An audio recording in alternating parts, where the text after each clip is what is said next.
Salut les gars! Salut! C'est Étienne, Ici Charles. de musculationprisonnière.com. Absolument. On est au même endroit, même s'il n'y a ni la table ni le sofa. On est samedi. Ouais. C'est un nouveau thème pour le samedi. Je vais vous dire pourquoi.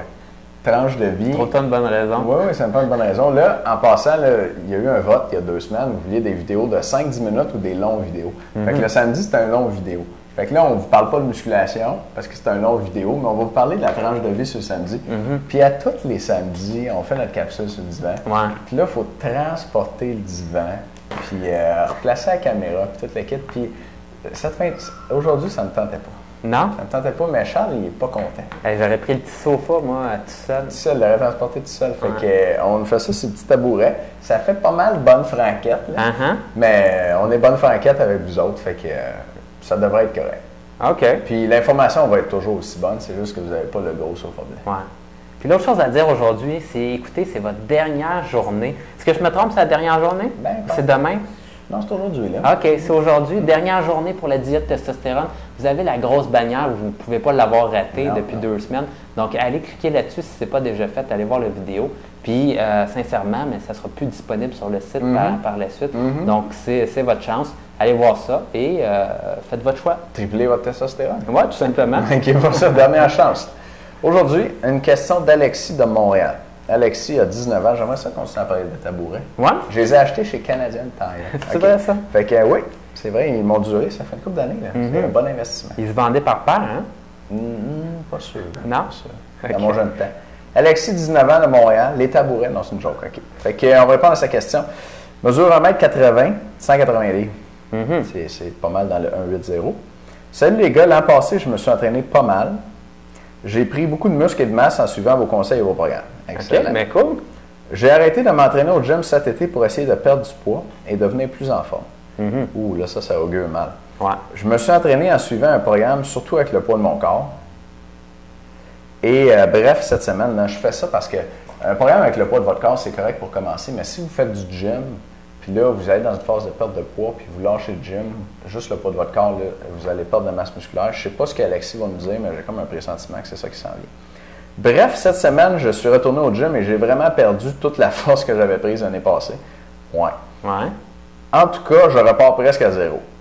Ouais. C'est plate. Comme c'est le début de l'année, je pars avec de bonnes résolutions et je me fixe un objectif, devenir cote pour aller dans le sud en hiver. Excellent. Oh yeah! Objectif. Ça, on aime ça. Ma question est la suivante. Qu'est-ce que je dois prioriser dans mon entraînement pour prendre un peu de masse, la conserver et devenir cote à temps pour le 20 décembre? Je m'entraîne 3 jours semaine et je veux prioriser le haut de mon corps. J'aimerais aussi pouvoir lever les mêmes charges que quand j'ai terminé l'an passé. Je benchais, bench était à 170, là je suis à 120. Merci de m'aider dans tout ça. Alexis, ça nous fait super plaisir, surtout que tu es membre. Ben oui. Puis Charles va commencer. Bon, la première chose, c'est que je vais te parler de tes erreurs. Donc, la première chose, c'est que si tu fais un entraînement avec le poids de ton corps, c'est très rare que tu vas avoir, dans le fond, une stimulation maximale et que tu vas vraiment pouvoir t'entraîner avec du 8, 10, 12 répétitions. Malheureusement, c'est rare qu'on peut vraiment bien ajuster ça pour ça. La preuve, c'est par exemple des push-ups. Je ne connais pas grand personne qui fait exactement entre 8 et 12 push-ups. C'est difficile un peu de se trouver une charge externe qu'on va se rajouter sur le dos. Une bonne idée, par exemple, pourrait être un sac à dos que tu te rajoutes sur le dos pour rajouter du poids. Mais sinon, c'est difficile de faire en sorte que tu aies un entraînement spécifique pour l'hypertrophie. Donc, la meilleure chose à faire, c'est vraiment des poids et haltères. L'autre chose, c'est que si vous voulez commencer à perdre du poids, il ne faut pas arrêter votre entraînement. Parce que lorsqu'on perd du poids, on perd du muscle et on perd du gras. Il y a peu de personnes qui savent ça. Mais le ratio, hein, on a entendu parler il n'y a pas longtemps, auparavant, on disait aux gens 75-25, ça a monté un petit peu. Dans le fond, c'est à peu près 80-20 les dernières références que j'ai entendues. On perd 80 de gras? Oui, à peu près, puis 20 de muscle. Okay. C'est ce que j'ai entendu pas mal auparavant. Mais ça tourne alentour de ça. Et si vous voulez minimiser la quantité de muscle que vous perdez lorsque vous perdez du poids, la première chose à faire, c'est s'assurer d'avoir une bonne quantité de protéines dans votre alimentation. Étienne? Votre poids en livre plus 10. La deuxième chose, c'est de continuer à s'entraîner au gym parce que si vous n'avez pas une stimulation musculaire, votre corps se dit j'ai plus besoin des muscles, donc je vais arrêter d'utiliser mes muscles. Et la troisième chose, pas maigrir trop vite. Pas maigrir trop vite. Chance que tu m'as rattrapé parce qu'elle me sortait de l'esprit. On est samedi, ça sert à ça. Si tu perds, par exemple, 3 livres par semaine, c'est certain qu'il va en avoir une grosse quantité en muscle. Parce que ton corps se dit, Colin, ça va trop vite. on va brûler des muscles parce qu'on a besoin d'énergie. Donc, idéalement, 0,5 à 1 livre par semaine, c'est pas mal le chiffre magique. Malheureusement, quand on passe au-dessus de ça, on se met à brûler un pourcentage un peu plus élevé de muscles. Et donc, si vous ne voulez pas perdre trop de muscles, tenez-vous à 0,5 à 1 livre de poids corporel par semaine sur la balance que vous perdez. Oui, la semaine passée, fin de semaine passée, on a suivi une formation avec Guy Thibault, qui a un doctorat en physiologie de l'exercice, avec l'IPEC, l'Institut de la performance et de l'entraînement du Québec, je crois. Et puis, Guy Thibault lui recommande une perte de poids de 0,5 livres par semaine. C'est vraiment pas beaucoup. Non. Fait que nous, on peut quand même vous dire 1 livre par semaine, mais le point, c'est que si vous perdez du poids trop vite, vous allez perdre plus de masse musculaire. Donc, surveillez ça. Chante, t'avais-tu d'autres choses? Non, c'est pas mal ça. Ben, je vais enchaîner, écoute. Sacré enchaîneur. Oh, c'est tout un enchaînement. Vous avez vu ça, ma transition smooth, là? Dans le fait, elle n'est pas super smooth, ma transition. OK, tu nous dis que tu pars avec la bonne résolution, tu te fixes un objectif de devenir cote pour aller dans le sud en hiver. Cool. Je vais enchaîner avec ça. Ma question est la suivante. Qu'est-ce que je dois prioriser dans mon entraînement pour prendre un peu de masse, la conserver et devenir cote à temps pour le 20 décembre? Je m'entraîne 3 jours semaine, je vais prioriser l'eau de mon corps. OK, avant d'arriver là-dedans, écoute, le principe général, quand tu veux devenir musclé et cote, c'est de faire des grosses phases de prise de masse, puis de faire des phases de perte de poids. C'est pas mal le même plan, si on veut, la même vision de l'entraînement que quand tu veux juste prendre la masse, ou tu veux prendre la masse sans trop prendre de gras. Tu fais toujours des phases de prise de poids avec des phases de prise de poids, perte de gras, on va dire ça de même. Puis la raison pour laquelle tu fais ça, c'est parce que si tu fais la même chose trop longtemps, ton corps s'adapte. Puis là, quand ton corps s'adapte, il cesse de répondre à ton entraînement. Donc, tu ne veux pas faire la même chose trop longtemps, tu veux prendre du poids, puis après ça, tu veux perdre du poids. Quand tu prends du poids, ton corps, il y a comme une petite chaufferette interne, ça s'appelle la thermogénèse, il brûle de l'énergie comme ça.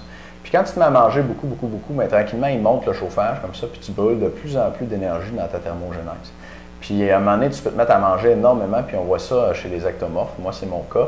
Si je mange énormément trop longtemps, j'ai super chaud, mais je prends plus de poids. Vraiment, il n'y a rien à faire. Puis là, je peux me taper un repas énorme, là, genre un repas pour 2, là. Puis dans la demi-heure suivante, j'ai chaud, là. J'ai chaud, mais je prends pas de masse parce que là, mon chauffage est au maximum. Fait qu'il faut que je fasse une phase de perte de poids. Parce que quand tu fais une phase de perte de poids, c'est l'inverse. Tu manques d'énergie, ton corps se dit, tabarnouche, je gaspille bien trop d'énergie en chaleur de même, on va baisser le chauffage. Puis ça a l'air ridicule de même, mais c'est vraiment ça le principe. Ouais. La thermogénèse, ça serait le facteur qui joue le plus sur le métabolisme de base quand vous perdez ou vous prenez du poids. Fait que phase de prise de poids, ton chauffage monte, là, à un moment donné, il est trop haut. Phase de perte de poids, ton chauffage descend, puis tu peux alterner les deux comme ça, puis continuer à maigrir puis à prendre de la masse. Parce que quand ta phase de prise de masse arrête, tu coupes tes calories, ton chauffage est encore au maximum, qu'est-ce qui se passe? Tu perds du poids parce que tu en dépenses plein, mais il y en a moins qui rentrent. Fait que tu alternes comme ça, puis tu profites du fait que ton corps essaye de s'adapter, puis du petit délai qu'il y a à s'adapter d'une à l'autre pour brûler le plus de calories puis avoir une bonne composition corporelle, c'est-à-dire être musclé puis être cut. Oui, c'est un point, ça. Fait que si tu veux pas trop prendre de gras, hein, toi, tu as un objectif pour le 20 décembre d'aller dans le sud bien cut. Le truc, c'est de prendre ton muscle très graduellement puis de perdre un maximum de gras pendant tes phases de perte de gras. Moi, c'est comme ça que je le ferais. Fait que dans tes phases de prise de masse, Alexis, tu vas prendre maximum 0,5 livres par semaine. Okay? Ça va t'assurer de prendre presque juste du muscle.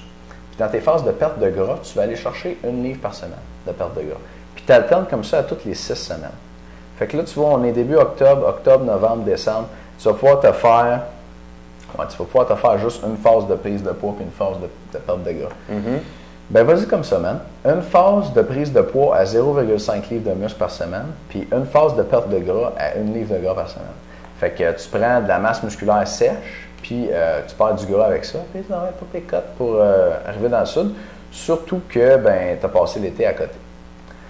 Maintenant, tu nous dis, je m'entraîne 3 jours semaine, je veux prioriser le haut de mon corps. J'aimerais aussi pouvoir lever les mêmes charges que quand j'ai terminé l'an passé. Là, je suis à 120 livres. Charles, ça peut y aller avec ça? Oui, absolument. Écoute, un bon split que tu peux faire, c'est soit entraîner, dans le fond, sur une séance. Donc, tu fais la même séance pour les 3 jours. Et là, à ce moment-là, tu mets quelques exercices pour les jambes. Mais la plupart des autres exercices, ça va être pour le haut du corps. Sinon, ce que tu peux faire, c'est tu peux aussi varier, parce que ton expérience en entraînement, Pas nous marqué. l'a pas dit, Pas ouais. marqué. Si tu commences à avoir au-dessus Ouais, d'un an ouais, d'expérience ouais, en ouais, musculation, ouais, c'est Faut ça. le marquer, les gars. Ouais. Si tu as plus qu'un an en expérience en musculation, tu peux aussi essayer ça, un petit split qui est intéressant pour les gens à 3 jours par semaine. Tu peux faire une journée juste du haut du corps, par exemple pectoraux, épaules, triceps. Et ensuite de ça, tu peux faire ton autre journée dos, biceps. Et là, à ce moment-là, tu rajoutes jambes à l'intérieur ou ce que tu vas faire, grosso modo, ça va être à peu près du squat et du leg curl, par exemple. Tu peux faire 2 séries de chaque, ça va te faire 4 séries. Tout le reste, tu le mets dans le haut de ton corps. Puis là, tu vas avoir un peu de gain pour les jambes et tu vas avoir beaucoup d'entraînement pour le haut de ton corps. Et là, tu alternes comme ça tes 2 séances à chaque séance. Si tu as plus d'expérience en entraînement, Alexis, tu sais, là, tu as 19 ans, ça ne doit pas faire 10 ans que tu t'entraînes, là, mais mettons, tu as 4-5 ans d'expérience en entraînement, on va t'en proposer un autre où tu entraînes chaque groupe musculaire une fois par semaine. Tu vas faire pectoraux, dos le lundi, tu vas faire tes jambes, abdos le mercredi, puis tu vas faire tes bras le vendredi. Fait que tu fais dans le fond pouce, tire le lundi, jambes, abdos le mercredi, puis les bras, biceps, triceps le vendredi. Comme ça, c'est chaque groupe musculaire une fois semaine. Les gens qui ont beaucoup d'expérience en musculation répondent bien à ça. Puis ça te permet de faire pas mal de séries par groupe musculaire quand tu les entraînes. Tu as levé des charges lourdes, tu te défonces ce jour-là, tu sais que tu as 7 jours pour récupérer. Puis tu vas prendre la masse avec ça. Si tu veux augmenter ta force, ben là, c'est sûr que tu fais des cycles de force, des cycles de prise de masse, comme on recommande d'habitude. Tu peux suivre un peu, si tu es membre de notre club du programme du mois, il y a de la force là-dedans, tu connais la recette, tu en as déjà fait. Fait que si ça a bien marché pour toi l'an passé, là, continue comme ça. Fait que c'était une longue vidéo. Ben quand même, on a réussi. Et puis je commence à avoir mal aux fesses, fait que on va arrêter ça. Bon, fait que cette semaine, la gang, c'est pas cette semaine, c'est aujourd'hui. Ben aujourd'hui, c'est votre dernière chance pour la fameuse diète testostérone. Je ne sais pas si vous la voyez au complet, en fait, mais vous avez déjà vu ce tableau-là, où il y a la structure chimique de la testostérone avec une flèche par en bas qui vous dit de ne pas manquer la vidéo de la diète testostérone. C'est la dernière fois que je vous le dis. Vous allez tripler votre testostérone en 139 jours de façon 100% naturelle, sans danger pour votre santé. Vous pourriez prendre jusqu'à 7,32 litres de muscle sans vous entraîner, la gang. Fait que manquez pas ça. Absolument, allez voir ça. Dernière journée aujourd'hui. À bientôt, les gars. Bye.